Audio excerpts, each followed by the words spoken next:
Ini kelawan dawuh iman fi batil mawadi ing dalem sebagiane pira-pira panggonan. Jadi ini masih menjelaskan tentang lafaz-lafaz yang taksis kemarin. Taksis itu ada yang berupa istisna. Nah, istisna itu ada dua jenis, mutasir sama munqati'.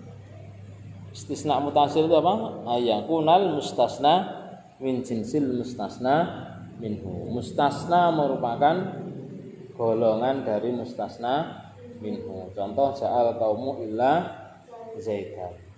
Kalau istisna munqati' itu ayakunal mustasna min ghairi jinsil mustasna minhu. Mustasna itu bukan golongannya mustasna minhu. Contoh ja'al qaumu illa khimar. Qayyidat dan qayyiti apa raqabah bil imani kelawan dawu al iman fi ba'dil mawadi ing dalem sebagian pira-pira panggonan kama kaya dene masalah fi kifaratil qatli ing dalem ayat kang mertelake kifarae mateni. Wa udrikat lan den mutlakake apa raqabah fi ba'dil mawadi ing dalem sebagian pira-pira panggonan. Kama kaya dene masalah fi kifaratil dihari ing dalem kifarae zihar. Maksudnya bagaimana? Wal muqayyad yuhmalu alaihil mutlaq. Lafaz yang diqayyidi, muqayyad ini diarahkan untuk mentaksis menentukan lafaz yang sifatnya masih mutlaq, muqayyad bersifat. Lafaz yang dibatasi dengan sifat tertentu ini nanti digunakan untuk mentaksis ataupun menentukan lafaz yang sifatnya masih mutlak secara maknanya. Contoh kayak lafaz ar-raqabah. Di dalam Al-Qur'an ada lafaz ar-raqabah, ini membahas tentang masalah kifarah ataupun pembayaran kifarat. Ada yang menyebutkan kifarahnya hanya berbentuk raqabah saja.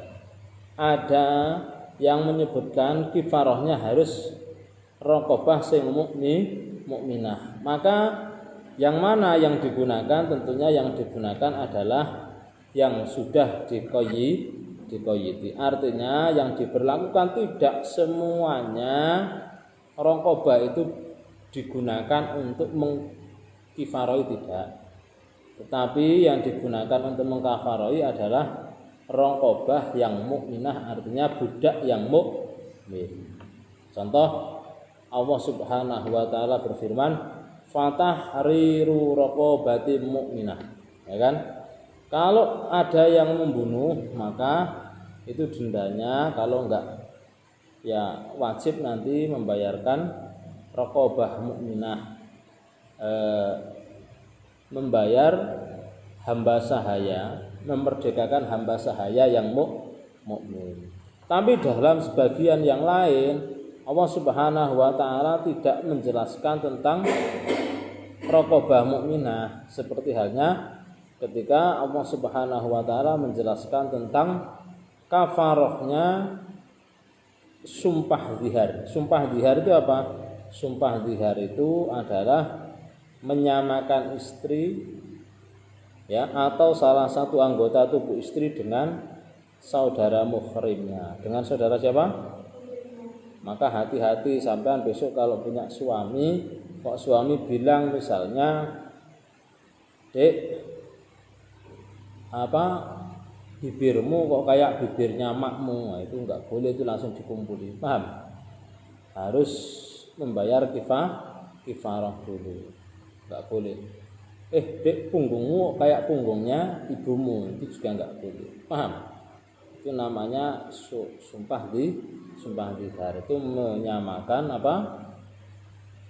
anggota tubuh istri dengan saudara muhrimnya. Bismillahirrahmanirrahim. Malu mongko den tanggung apa mutlak alal muqayyadi ing atase dalil muqayyad ikhtiyatan krana dening ngati-ngati. maka yang diberlakukan adalah yang muqayyad ataupun yang sudah jelas-jelas ada batasannya, tidak yang masih mempunyai makna umum. Karena apa? Kok yang digunakan yang sudah muqayyad? Karena untuk ikhtiyat, untuk berhati-hati.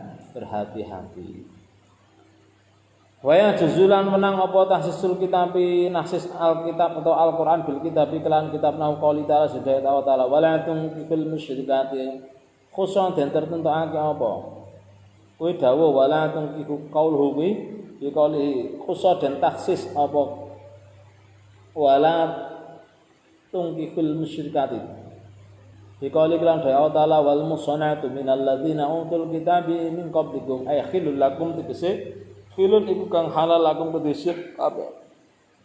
Boleh mentasis Alkitab dengan Alkitab, Al-Qur'an dengan Al-Qur'an. Artinya tahsis kemarin sudah dijelaskan ya. Makna apa? Tahsis.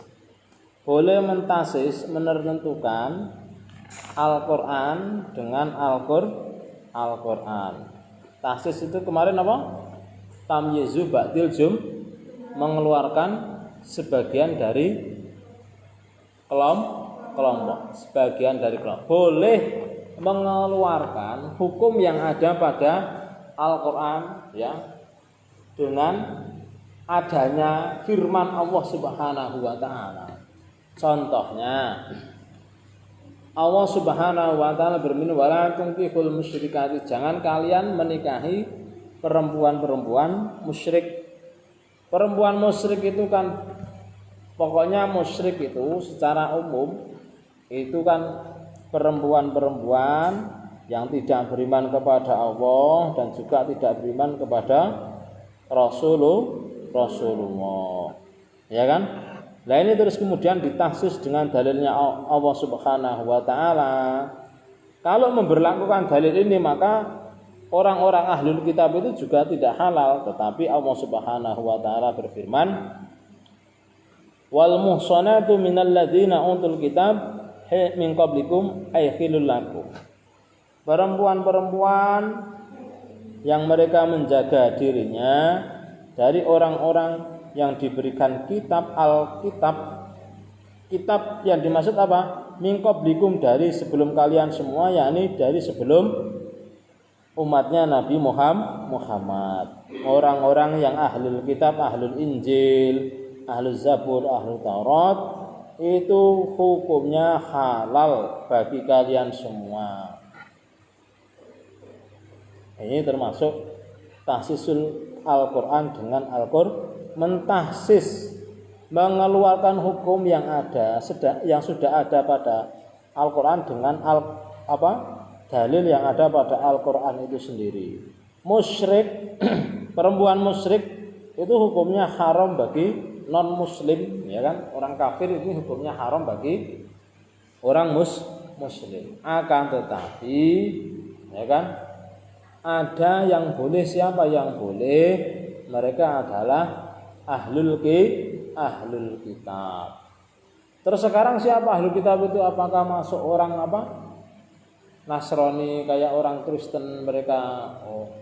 Para ulama menjelaskan yang dimaksud ahlul kitab adalah mereka yang masih berpegangan pada kitab-kitab terdahulu sebelum Al-Qur'an, tetapi yang qabla tahrif, sebelum terjadi revisi. Jadi tauhidnya masih sama, nggak ada istilah tauhid trinitas, itu nggak ada. Paham? Lah kalau sekarang yang Injil, wallahu a'lam bishawab. Lah kalau ikhtiarnya berhati-hatinya ya nggak usah. Masa piye ora nek sing muslim akeh-akeh. Ya kan? Karena apa? Injil sekarang kan sudah mengalami banyak sekali tahrif, banyak sekali pembaharuan. Ada perjanjian lama, ada perjanjian baru. Tapi kalau mereka yang masih berpegangan utuh dengan Alkitab, ya kan, yang diturunkan bima sebelum Al-Qur'an tetapi qabla tahrif, sebelum mengalami revisi, itu boleh orang muslim menikahi ahlul kitab. Nah, tapi yang ahlul kitab, kalau orang-orang yang selain ahlul kitab boleh enggak? Tidak boleh. Contoh lagi, Allah Subhanahu wa taala berfirman, wal mutalaqatu yatarabbasna bi anfusihinna salasatu quru. Perempuan yang ditolak yang tarabbasna bi anfusihinna salasatu quru, maka iddah mereka wajib menanti, ya, menanti untuk boleh lagi menikah. Itu iddahnya, masa penantiannya berapa? Salah satu quru, 3 kali persucian. 3 kali persucian ini maknanya ada 2 ya. Ada dimulai dari haid, ada dimulai dari suci terus haid kan. Itu enggak usah saya jelaskan. Nah, artinya bagaimana? Orang yang ditolak ini kan kondisinya kan ada 2 jenis. Ada yang ditolak masih dalam kondisi hamil, ada yang ditolak sama sekali tidak hamil. Ya enggak? Kalau hanya berpegangan pada ayat ini,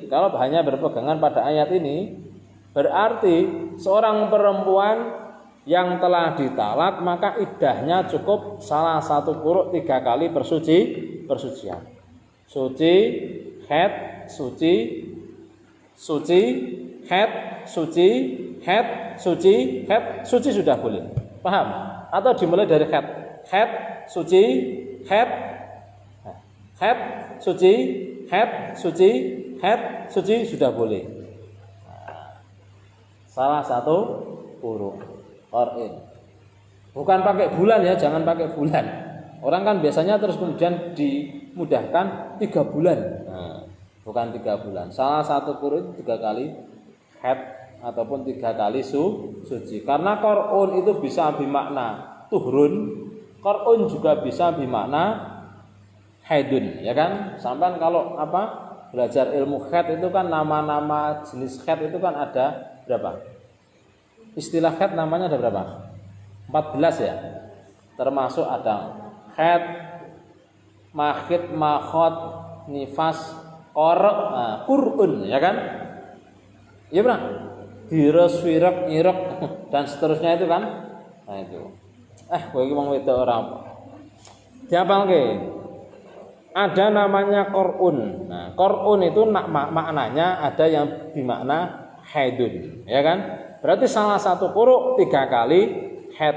Ada yang memaknai qur'un itu maknanya suci, berarti 3 kali suci. Ya gampangannya kayak mau kan? Nek sing menghitungnya qur'un bermakna haidun berarti haid, suci, haid, suci, haid, suci sudah boleh. Nek sing bermakna suci berarti suci.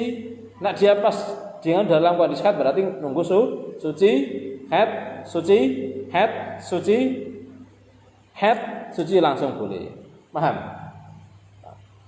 Nah ini menjadi masalah karena statusnya orang yang ditolak itu ada kalanya dia yang memang suci, tidak bersih daripada hamil. Berarti dia tidak hamil. Ada yang kedua memang dia dalam kondisi hamil.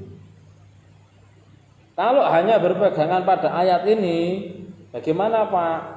Ya orang yang hamil maupun orang yang tidak hamil iddahnya sama-sama 3 kali persucian atau 3 kali haid, ya kan? 3 kali persucian atau 3 kali haid. Nah menurut sing qur'un bimakna haidin berarti 3 kali haid. Nah sing qur'un bimakna tuhrin berarti 3 kali suci.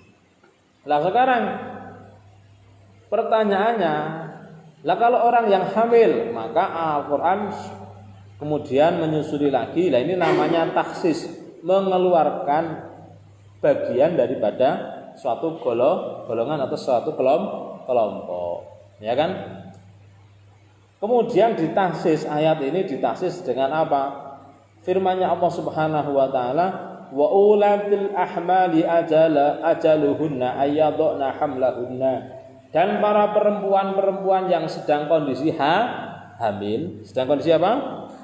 Iddahnya adalah ajaluhunna ayyadna hamlahunna.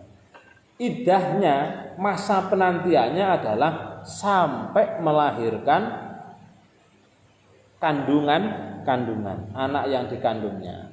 Paham? Berarti iddahnya perempuan yang dalam kondisi hamil ini berapa? Ya sampai melahirkan. Ini ada kasus kemarin. Saya kemarin itu ini karena orang awam kan banyak nggak tahu. Ada kasus, ya kan? Saya kemarin ke Dumai. Di Dumai, kemudian ada anak muda, ganteng, sholat dia sama saya. Habis saya ngimami, terus sholat, terus kemudian saya jagung-jagung ngopi, terus kemudian ya ngerokok biasanya kan. Dia tanya, mendekat ke saya tanya, Pak Ustadz, saya bertanya, Pak Ustadz, ada apa? Kalau saya berkata seperti ini, apakah bisa menjatuhkan talak? Saya sebutkan talak itu ada dua jenis, satu talak yang soreh, yang kedua talak yang apa? Kinayah. Kalau soreh ini memang keluar dari bentuk kata-kata yang maknanya dan lafadznya memang makna tolak, seperti saya talak, saya cerai kamu, saya pegat kamu, dan lain sebagainya. Paham? Kalau yang kinayah ini berupa sindiran, tidak jelas lafadznya ini, ya kan, bisa mempunyai makna lebih daripada satu, tetapi maksud hati adalah mentalak. Contohnya kamu keluar dari rumah saja, tapi maksudnya adalah sudah kamu saya talak. Paham? Ini berlaku tolak. Akhirnya sampai lama dia menceritakan tentang kisahnya. Intinya sama orang tuanya itu kan sudah, yang mertuanya itu kan istrinya nggak boleh lagi datang, nggak boleh lagi bersama dengan dia, dan dia nggak boleh datang. Kenapa? Nah ternyata dia cerita, saya itu dulu disuruh menikahi istri saya sedang dalam kondisi hamil, Pak Ustaz.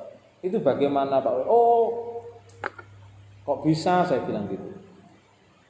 Ya karena untuk apa? Mereka menjaga supaya nanti ketika lahir anaknya ini dalam kondisi punya bapak.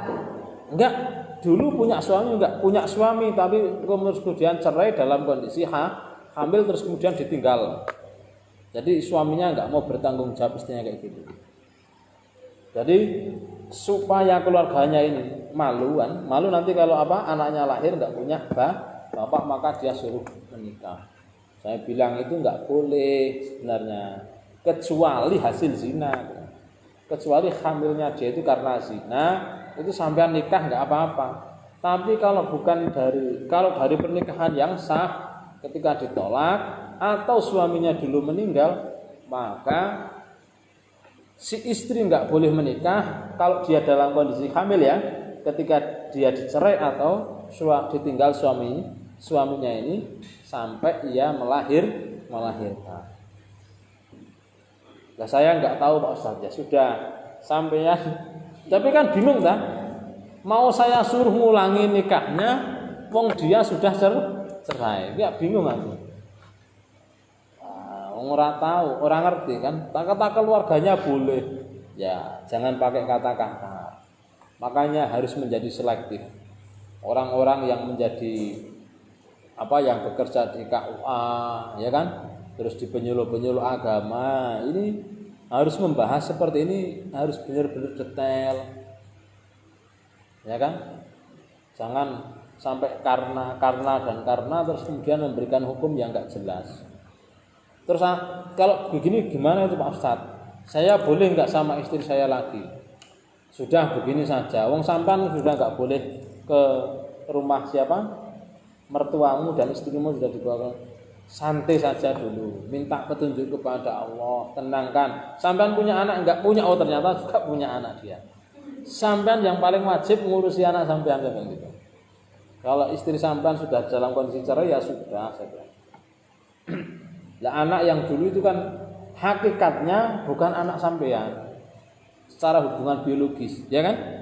Secara nasab enggak boleh. Ini nanti jadi masalah loh. Jadi masalah itu ketika nanti Kenapa agama itu enggak memperbolehkan ketika waktu hamil kok dinikah? Karena untuk bara'atur roh, untuk menjelaskan tentang benar-benar sucinya, benar-benar terbebasnya kandungan. Karena ini nanti akan berhubungan dengan masalah nasab. Masalah apa? Nasab. Ya kan? Akhirnya nanti apalagi sekarang di Indonesia, anak lahir kan harus mengurus akte kelahiran harus berdasarkan surat nikah. Ya, Bro. Nah, dari surat nikah itulah nanti munculnya kelahiran anak, tapi ternyata anak ini bukan asli anaknya dari bapak ini. Ini kan masalah. Dan ini banyak terjadi. Sehingga apa? Sehingga akhirnya dari Disduk Capil nanti ketika menetapkan akta kelahiran ini, akhirnya anak tadi dinisbatkan, nasabnya disambungkan kepada nasab bapak yang menikahi ibunya ini. Ya enggak? Padahal secara biologis bukan bapak. Ini enggak boleh. Paham? Kalau agama enggak boleh. Besok kalau anaknya sudah besar harus dijelaskan, "Nak, kamu bukan asli anak saya." Tapi jangan sampai ya kita ya. Paham ya? Jangan. Naudzubillah min dzalik. Kamu bukan anak saya. Harus dijelaskan itu, harus dikasih tahu. Terus saya anaknya siapa? Ceritakan. Ya. Ceritakan yang benar. Enggak boleh itu. Karena nanti kalau sampai menisbatkan nasabnya kepada bukan nasab bapaknya, nah ini masuk dalam kategori, ya kan? Barang siapa yang mengaku-ngaku nasab selain orang tuanya yang asli, maka naudzubillahi min dzalik falyatabawa maqatahu minan nar. Rasulullah juga Allah Subhanahu juga melarang. Ya kan? Ketika dulu masalahnya Zaid bin Harisah. Itu kan Zaid itu kan jadi anak angkatnya Rasulullah. Itu dinisbatkan kepada Rasulullah. Kemudian wala tat'u, ya Allah, ayatnya saya lupa. Tapi intinya kayak gini, enggak boleh menisbatkan, mengundang anak yang bukan asli anak biologisnya kepada nasab kepada orang tuanya. Maka tabanin ini hukumnya enggak boleh. Kalau tabanin ini sampai menjadi mengangkat anak, ini kok sampai menisbatkan nasabnya kepada nasabnya pengangkat, yang si pengangkat anak ini hukumnya haram. Paham? Nah, eling-eling ya. Kenapa bisa haram, Pak? Nanti masalahnya panjang. Kalau anak ini perempuan ternyata lahir perempuan, ya kan? Sedangkan walinya bukan dia aslinya, ya kan? Tapi nanti ketika nikah, maka ketika akan menjadi wali, bapaknya suruh jadi wali. Ini enggak sah. Kok enggak sah, Pak? Jadi dia bukan anak biologisnya.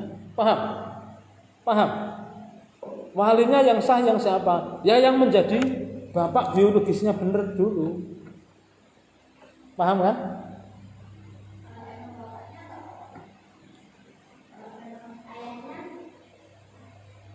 Kalau memang yang ayah biologis tahu.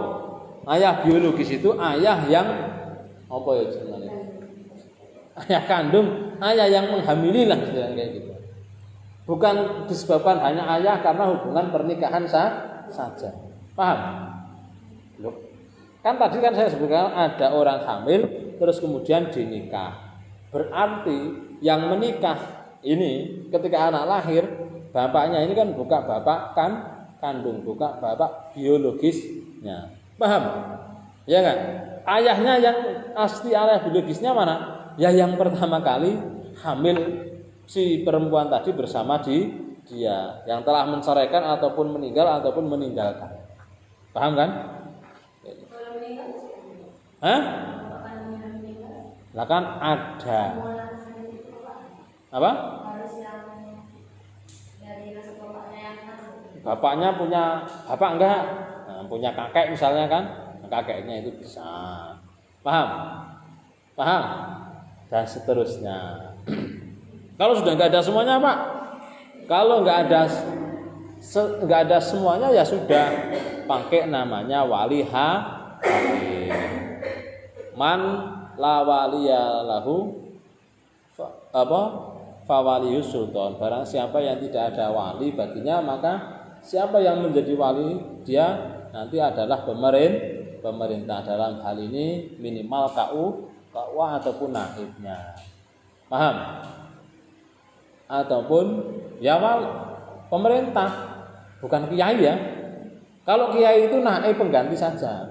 Memang ada walinya, terus walinya meminta membatalkan untuk menikahkan orang tuanya ini kan walinya kepada kiai. Kalau nggak ada walinya, besok sampai jangan lari ke mana, nggak boleh. Kalau ditanyakan, oh lari saja ke ustadz, enggak. Ustadz bukan kapasitas sebagai sultan. Sultan itu apa? Pemerintah. Dalam hal ini yang mengurusi masalah pencatatan, masalah pernikahan dan lain sebagainya adalah yang paling bawah itu di KUA. Kan ada tempatnya sendiri-sendiri. Ya kan? Sultan pemerintah, tapi pemerintah yang memang ditugasi masalah itu. Pemerintah terus, oh ya sudah, polisi sama juga pemerintah. Enggak boleh. RT sama dengan pemerintah, enggak boleh. Yang diberi wewenang memang dari Imamul A'zam, dari presiden kalau sini. Kayak masalah bab zakat ini sering terjadi. Ya kan? Amil adalah orang yang diangkat oleh pemerintah. Lah, pemerintah itu mengangkat siapa?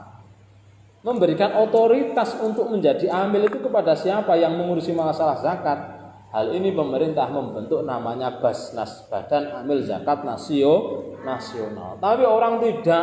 Ini yang penting sudah dibentuk sama RT kan sama dengan pemerintah. Loh, pemerintah yang dimaksud adalah Imamul A'zam.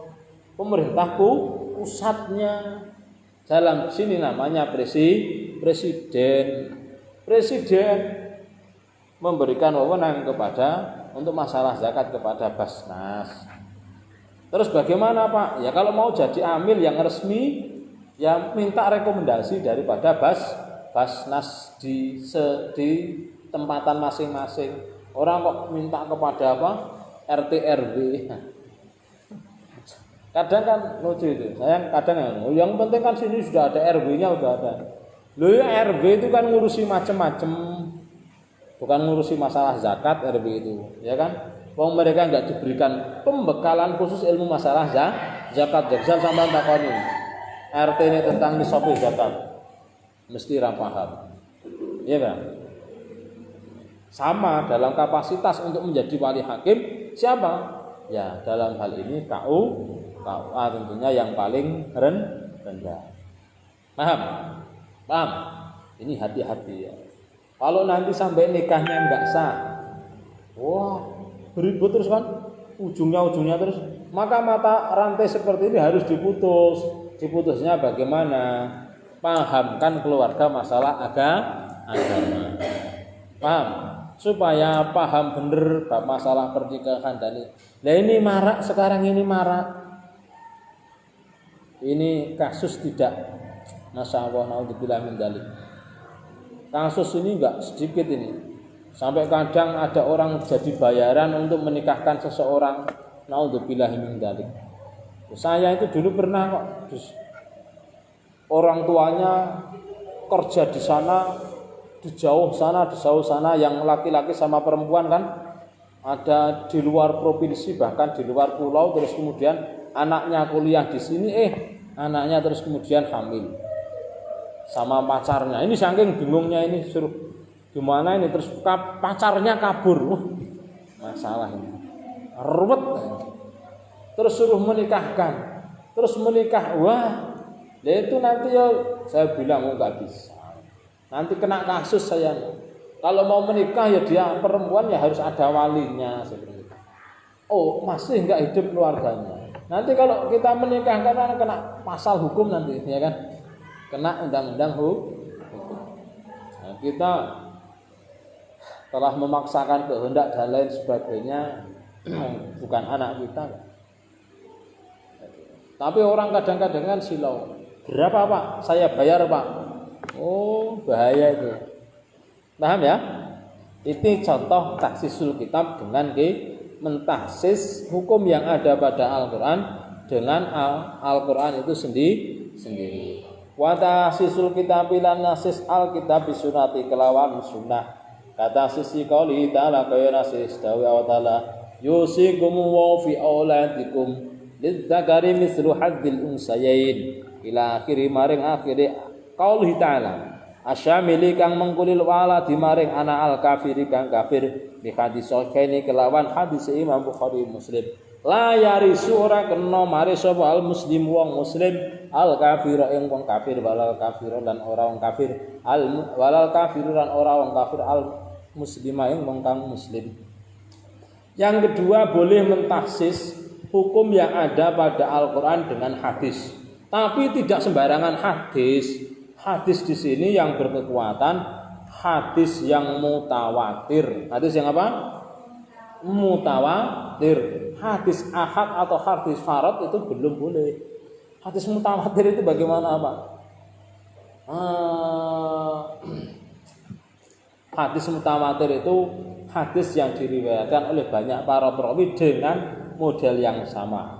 Nanti itu dalam bab ilmu mustalahul hadis. Boleh mentahsis hukum yang ada pada Al-Qur'an dengan apa yang ada pada hadis. Contohnya Allah Subhanahu wa taala berfirman, "Yusikumullahu fi auladikum lidzakari mithlu hadzil unsayain." Allah memberikan wasiat kepada kalian semua, ya kan? Tentang anak-anak kalian semua, lidzakari mithlu hadzil unsayain, bagi laki-laki satu sama dengan bagiannya dua perempuan. Jatah warisnya anak laki-laki satu sama dengan dua anak perempuan. Berarti kalau laki-laki dapat satu, perempuan dapat separuh. Perbandingannya 1:2. Iki mbok lakoni ya, jempuk ora mbok lakoni. Paham? Paham enggak? Ini wis ngaji kudu dilakoni. Saya sering sini kan diajak membagi warisan itu tak jelaskan. Membagi warisan. Nek laki-laki itu jatah haknya 2. Misalnya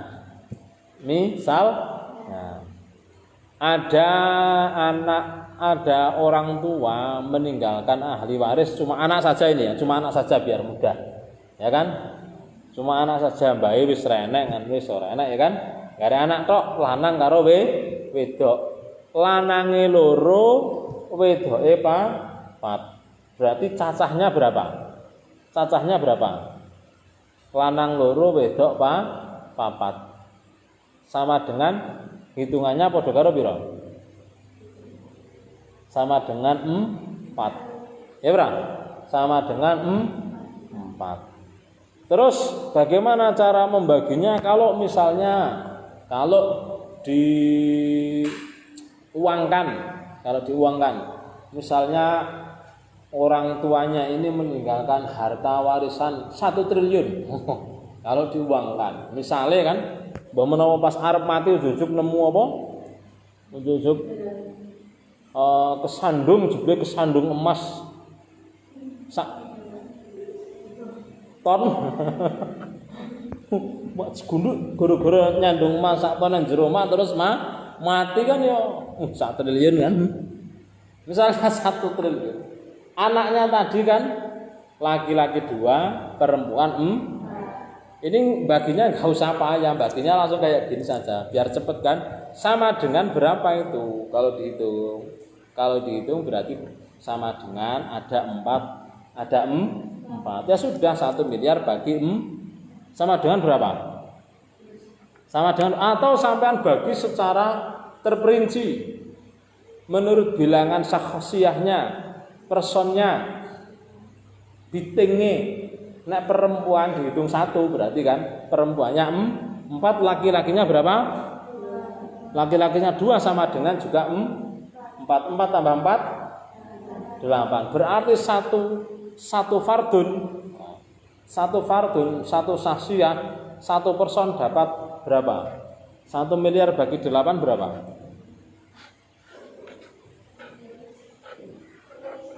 Pira? Ditakoni malah guyang-guyu.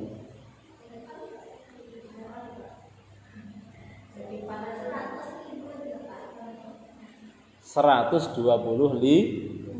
Ya. 125. Ya.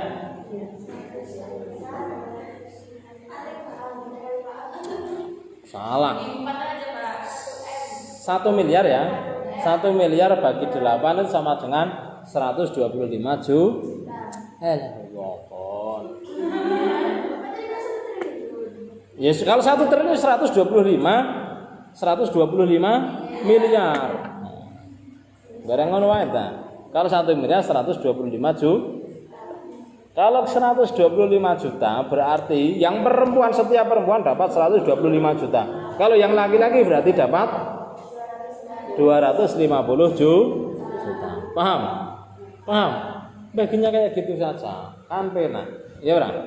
Kalau memang bagiannya ahli warisnya kuwi nek sing pas kuwi ya, tapi engko nek anak sing bagiannya kudu 1/6 anak ibu, istrinya bapak, ya kan? Misalnya ada istrinya bapak.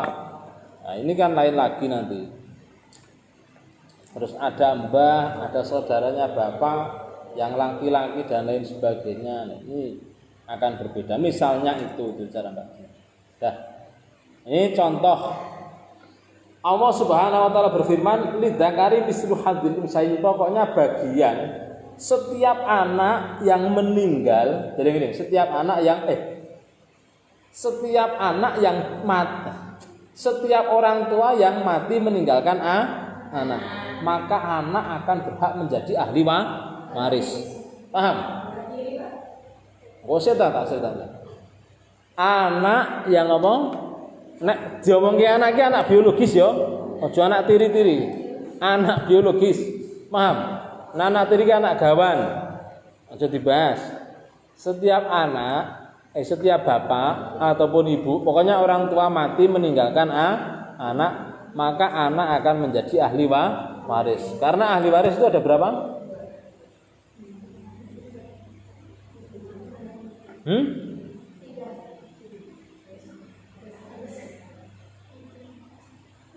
Nek dikumpulke secara terperinci ada 17.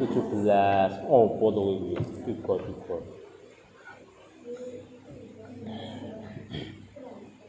Ya kan? Nek dihitung secara saka pihak laki-laki ada 7. Nek dari pihak perempuan juga ada 7. Ini kalau dihitung secara global, tapi kalau secara terperinci nanti jumlahnya ada 17. Lah berarti anak akan menjadi ahli warisnya orang tua ketika meninggal. Dalilnya mana? Al-Qur'an. Yusikumullahu lidzakari mislu hadzil unsayyin. Akan tetapi dalil ini berarti kan anak itu status anak status anak itu kan ada anak yang kecil, ada anak yang sudah ada anak yang masih bayi. Pokoknya anak. Ada anak yang sudah punya cucu ya tetap anak. Ya kan? Yang kedua, itu dari status ianya dalam keluarga. Dalam segi agama ada kalanya mbah kafir ya anak, mbah agamanya sama, mbah tidak sama ya tetap anak. Yang ketiga, apakah dia punya kesalahan kepada orang tua atau tidak punya kesalahan kepada orang tua ya anak. Apakah dia pernah membunuh, apakah yang membunuh adalah dia yang membunuh orang tuanya atau tidak, tetap anak. Paham? Lalu terus kemudian ditaksis, tidak semua anak ini akan dapat bagian waris. Kata siapa? Kata Rasulullah, la yarisul kafiru al-muslima, la yarisul muslimul kafira walal kafiru al-muslimah. Tidak bisa mewaris ya ahli waris yang muslim dari warisannya kafir, ataupun ahli waris kafir dari warisannya muslim, meskipun statusnya adalah anak. Paham? Kalau orang tuanya muslim, anaknya kafir, secara hukum Islam, hukum warisnya enggak boleh anak ini dapat warisan. Paham?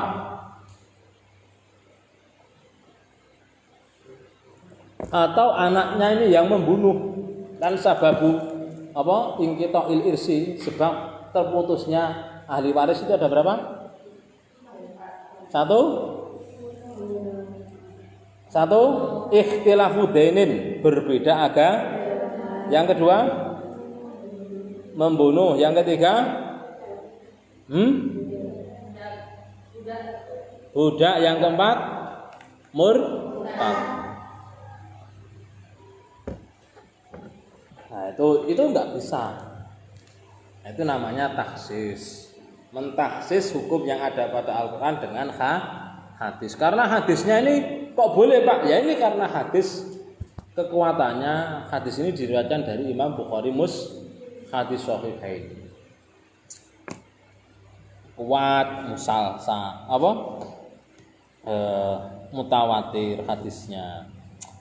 Wa tasisus sunati lan nasis hadis bil kitabi kelawan Al-Qur'an, kata sisi hadis sahihain kaya dinasis hadis Imam Bukhari Muslim. La yang balu orang rimo sapa wa Gusti Allah salat ahadikum ing salat salah sira kabeh idza atasa ing dalem nalikane hadas sapa ahad hatta yatawaddu sehingga wudu sapa ahad bikauli iklan dari Allah taala wa ing kuntum mardo wa ing kuntum lan lamun ana sapa sira kabeh iku mardo pira-pira kang lara ila qauli maring daya taala falam tajitu mongko ora padha nemu sapa sira kabeh ma'ane bagi fataya mongko padha tayamum sapa sira kabeh. Wa in waradat senajan tu mongko as-sunnatu hadis bitaya mumi kelawan tayamum aidan halimali ba'da nuzul ayat ing dalem sausi tumurune ayat. Boleh mentasis apa yang ada pada hadisnya Rasul dengan apa yang ada pada Al-Qur'an. Hadis kok bisa mentasis Al-Qur'an gimana, Pak? Ya sama, Rasulullah itu kan wa ma yantiqu 'anil hawa in huwa illa wahyu yuha. Rasulullah tidak pernah berkata apa yang keluar dari hawa nafsu kecuali wahyu. Yang keluar dari Rasulullah itu kecuali apa? Wahyu yuha. Boleh juga mentahsis hukum ya yang ada pada hadis dengan hukum yang ada pada Al-Qur'an. Contohnya di sini. Kata Rasulullah SAW, la yakbalu sholat ahadikum idza ahdasa hatta yatawaddu'a. Allah Subhanahu wa taala tidak akan pernah menerima salat salah satu dari kalian semua ketika kalian semua hadas sampai kalian wudu. Berarti syarat sahnya salat harus wudu. Paham? Berarti yang menjadi sahnya salat kalau kita punya hadas hanya wudu. Hanya apa? Bukan hadas besar ya, hanya wudu berarti. Ya kan? Selain kita menggunakan cara bersuci wudu gak bisa kalau berdasarkan hadis tadi. Ya kan? Kalau berdasarkan hadis tadi yang menjadikan sahnya sholat ketika seseorang hadas itu wudu. Tapi boleh ini ditaksis dengan firman-Nya Allah Subhanahu wa taala, wa in kuntum wa in kuntum mardu aw ala safari wa lam tajidu ma'an fatayammamu sa'idan thayyiban wamsahu biru'usikum. Terus wa aydikum. Ya kan? Kata Allah Subhanahu wa taala, dan apabila kalian semua sedang dalam kondisi apa?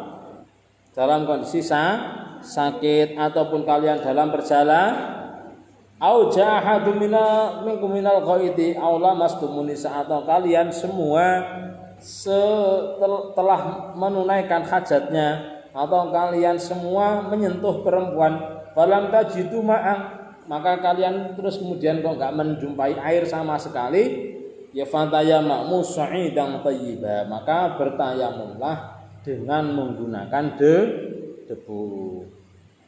Berarti tidak semuanya ya yang menjadikan apa?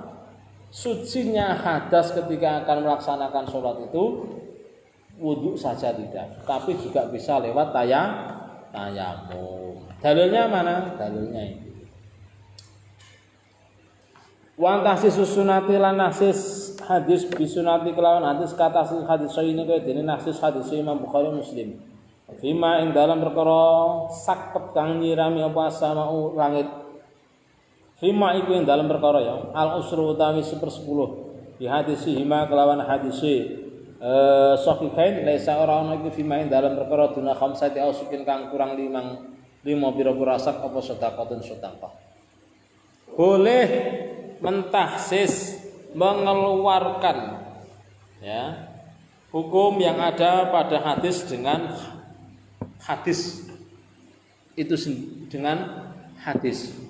Contohnya Rasulullah SAW membahas tentang masalah zakatnya zuruk, zakatnya tanaman. Apa kata Rasulullah?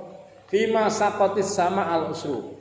Pokoknya semua tanaman yang disirami ya, yang pengairannya pakai air hujan itu zakatnya adalah 1/10. Nanam padi ya, olehnya nyirami padi ini kok enggak apa? Enggak disiram pakai biaya, mengandalkan hujan. Maka kalau lah sudah sampai pada nisabnya panennya maka wajib dizakati. Zakatnya berapa? 1/10. Kalau nisabnya 1,4 ton berarti 1/10-nya berapa? 1/10-nya berapa? Kalau nisab zakatnya 1,4 ton berarti 1/10-nya berapa?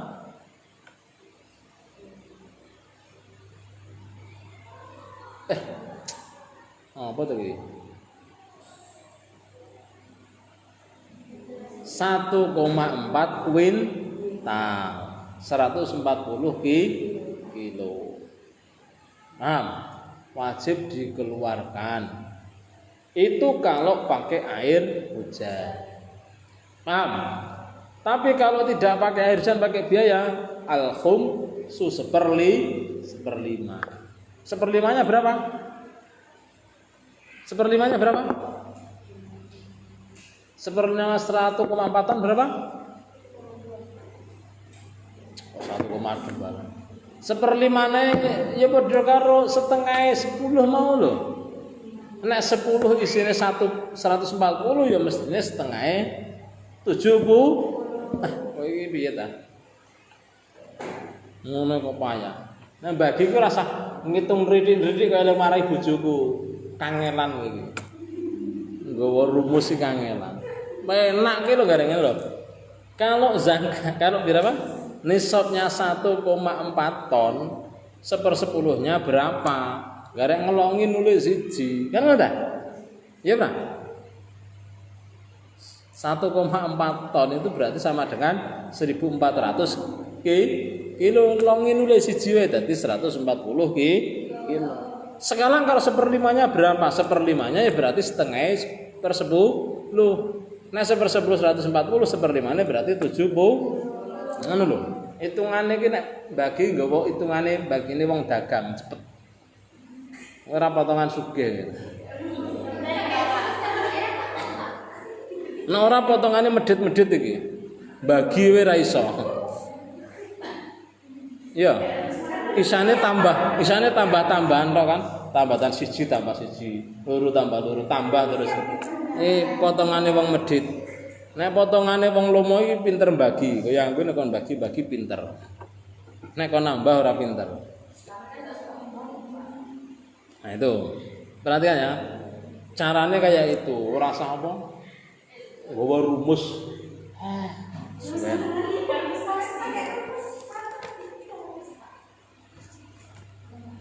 Rumus ki nek gawe bahas ujian, nek bahas bagi-bagian sing nyata ora sanggo rumus.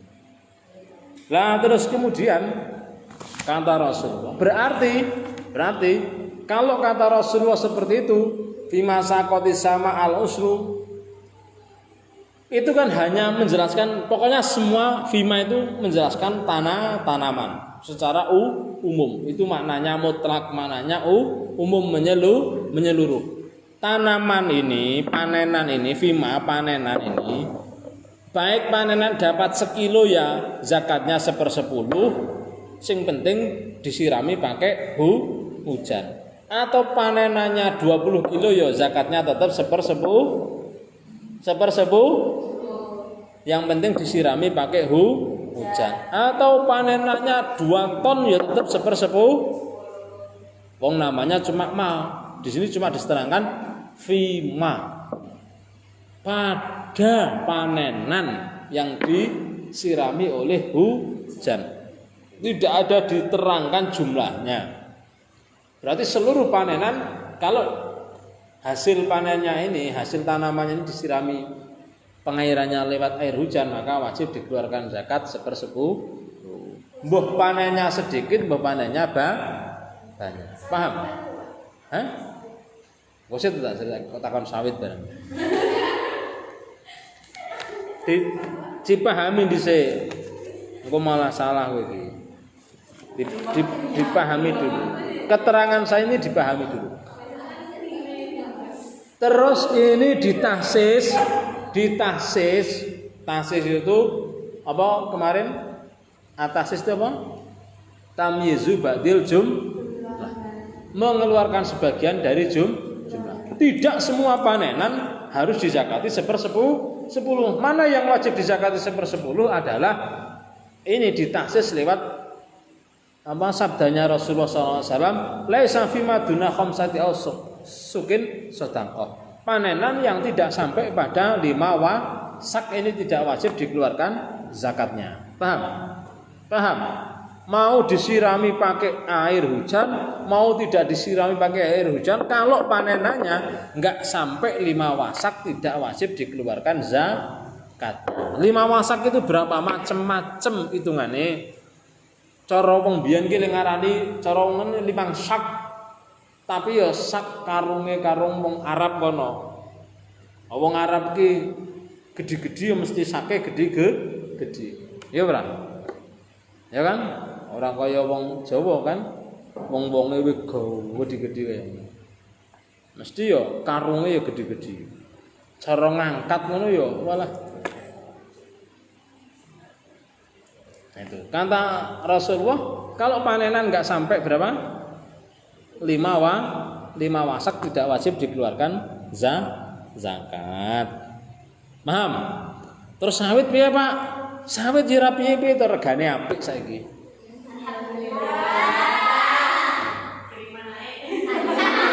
Terus wajib zakat ora? Wajib zakat ora? Kata-kata. Aja ngomong wajib karo orang berdasarkan nafsu. Dosa. Harus pakai ijtihad. Kalau ijtihad itu kalau benar pahalanya 2. Kalau salah pahalanya 1. Nek kowe ngawur bener ya dosa, apa meneh salah. Paham?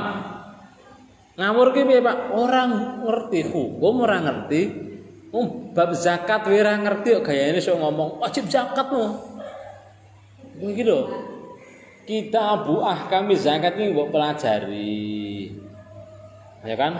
Bondo-bondo sing kudu ditokke zakate dipelajari dulu. Nah, kita terangke. Wong kowe wong desa-desa kabeh kan? Ya iya ta. Wong nggon sawit kan wong desa-desa to. Iya, Pak. Tak terangke ya. Kalau menurut pendapatnya Imam Syafi'i, menurut pendapatnya mayoritas ulama-ulama salaf, itu bondo-bondo sing wajib dizakati 1. Eling-eling bentuk zakat itu zakatul amwal, zakat harta itu amwalul. Zakat harta-harta yang wajib dizakati itu 1 adalah urudut tijarah. Apa itu? Harta dagang. Yang kedua adalah az-zuru, tanaman pangan. Pertanian kuwi ya sawit ya pertanian. Nek manane ki sing bener. Yang ketiga al-qut. Yang ketiga ini apa as-samru, buah-buahan ini tertentu hanya kurma dan anggur. Tanaman pangan tadi adalah sifatnya yang berbentuk qut. Berbentuk qut itu bagaimana Pak? Qut itu bisa mengenyangkan tetapi bisa juga sifatnya mengenyangkan, bisa menjadi makanan pokok, tetapi juga mampu disimpan. Paham? Bisa dijadikan makanan pokok dan bisa diawetkan, disimpan. Engko digoleki, saiki engko terus digoleki. Aja tak jawab tok tapi kowe ora ngerti alasane. Nah. Terus yang selanjutnya al-mawashi, raja kaya, hewan ternak. Hewan ternak ini hanya berlaku nanggone wedhus, unta, sapi, kebo. Nek kowe ngerenak kucing ya ora wajib. Terus kemudian mau apa meneh? Terus kemudian anak gedain, emas dan perak. Sing ndi Pak? Sing tidak digunakan untuk berhias, emas. Terus kemudian rikas, harta karun, harta pendeman orang jahiliyah. Terus kemudian al-ma'dan. Al-ma'dan itu apa? Apa namanya? Pertambangan.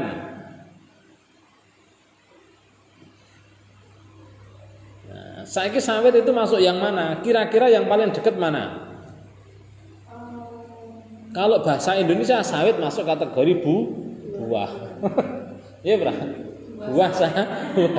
Tapi nggak bisa, buah hanya ditentukan satu, kurma, yang kedua anggur. Kenapa kurma, kenapa anggur? Karena kedua-duanya bisa disimpan dan bisa dijadikan makanan pokok untuk orang sana ya. Memang dulu yang menjadi patokan di Arab kok. Nah kita mesti milih pelem kan, karo rambutan.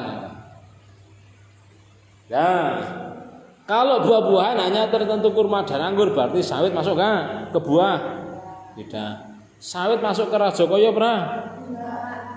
Hewan ternak? Pernah. Saya sekomburi mau. Sawit masuk makdan apa tambang enggak? Pertambangan? Enggak. Sawit masuk bondot harta karun enggak? Sawit termasuk emas enggak? Terus kemudian sawit termasuk mawasi hewan ternak enggak? Terus sawit termasuk buah enggak?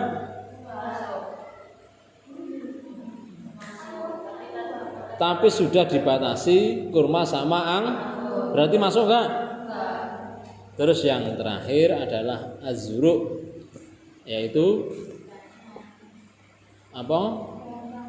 Tanaman pangan. Tanaman pangan yang dimaksud itu tanaman pangan yang bisa dijadikan kebutuhan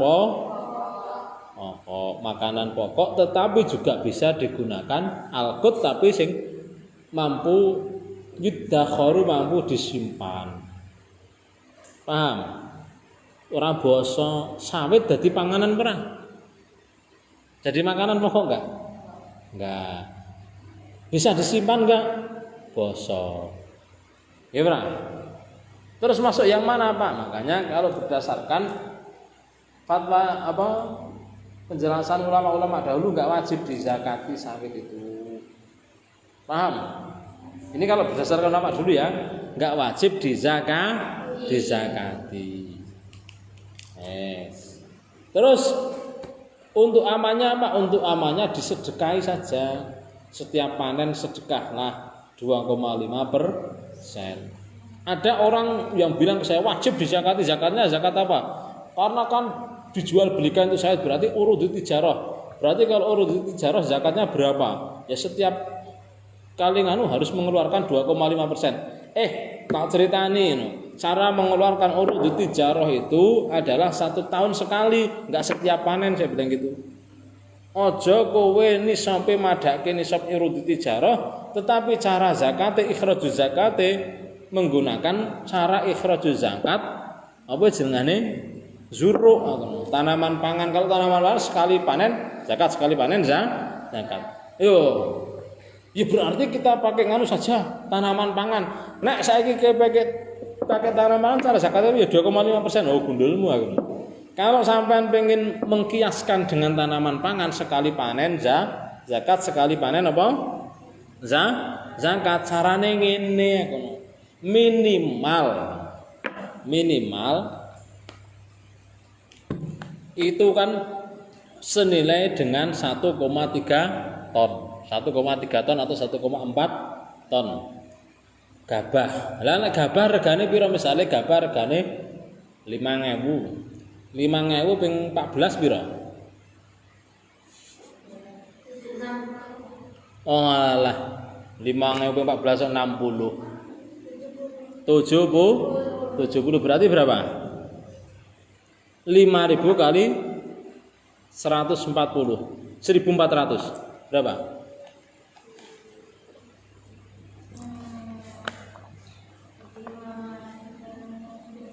1.400 kali 7 kali 5.000 berapa?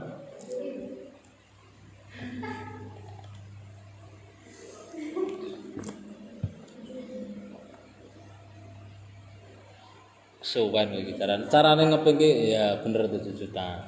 Berarti nek wis nilai 7 juta wajib dizakati setiap panen. Zakate piro? Zakate rubul zakate 1/10. Berarti piro zakate? 700.000. Lah kok penak men ngetokne zakat mung 2,5%. Ya kan? Nah 2,5% berapa? 7 juta 2,5%-nya berapa? Ampun Pak, memberdasku Pak.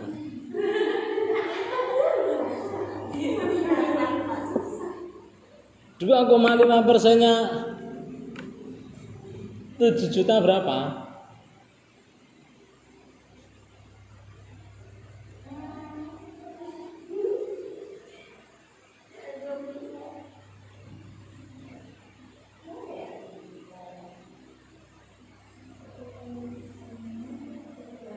Piro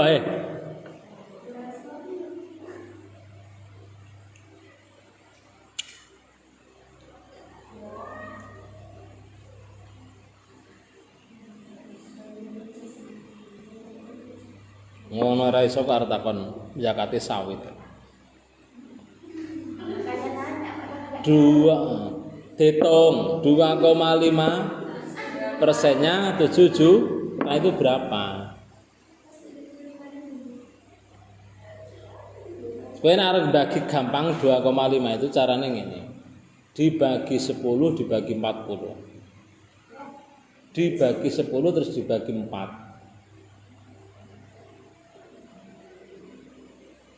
7 juta dibagi 10 piro? 700.000. 700.000 dibagi 4 berapa? Ya ora iso meneng kaya iki apa modele. 175. Berarti 2,5%-e 125.000. Kok sithik men. Gua semang utek-utek kan. Utek-utek. Ngutek-utek. Wah, ora percaya Pak, ora percaya itu ngomong ngasih tekan gue bengi. Carane bagi gampang. Enek bahasane rubul usri. Berarti dibagi 10 sik ya kena dibagi apa sik. Sampai enak dibagi 10 sik terus dibagi papat. Ngono lho. 700 dibagi 7 juta dibagi 10 700.000. 700.000 dibagi papat. Dibagi loro 350. Dibagi loro neh 350 dibagi loro neh 175. Berarti 175.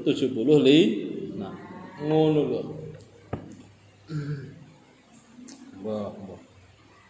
Angel. Bismillahirrahmanirrahim. Tapi menurut kaul cara saiki ya enek pendapat sing andake wajib ya dizakati kanggo ikhtiar. Mosok wong sing nandur jagung wajib zakat ngenteni panene 4 wulan 5 wulan ya kan gegere ngasek garing ngene kok sing duwe sawit dintani ngentut madyang setengah wulan panen ya ta kowe ngentut madyang ora mbok tindiki sewite ya Pak panen mosok ora zakat kan ora bener nek sing apik dizakati paham zakate kapan Pak ya monggo 2,5% ditokke ataupun pengen mengikuti urut tijarah selama 1 tahun dikalkulasi. Tapi nek 1 tahun ora mungkin. Wong kowe ndek sawit mengrong misale 5 kapling sing paling akeh kan wis digunakake ge werna kok. Terus piye Pak? Ya mau sekali panen tokke wae 2,5%. Sekali panen 2,5. Saiki regane 2.000. Misale untuk duit 5 juta ya 2,5% 5 juta piro?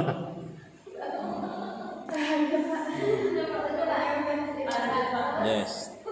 Sekalahmu mulane aja takon karo aku. Takon karo wong goblok. Ora mumet sing takon. Wa tahsisus nutkilan naksis. Dalil natok. Dalil mangtuk dalil apa? Firman-Nya Allah atau sabdanya Rasulullah. Bil kiasi kelawan kias. Wa nani lan ngersake sapa sing binuti kelawan dawuh nutki kaula wa ing dawuh taala wa qala rasul yang dawuh Rasulullah sallallahu alaihi wasallam. Lianal kiasa kana satene kias iku yustanatu den sandarake apa kias ila nasin maring nas min kitabillahi saking kitab Allah taala. Au sunnatin utawa sunnah. Pakana mongko kaya sak temene nasun min kitabillah iku al mukhassisu kang tertentuake. Kang nahsis. Oh nafa'ana Allah. Bismillahirrahmanirrahim. Al-asrinal insana lafi khusrin illa alladziina amanu wa amilus solihati wa tawassaw bil haqqi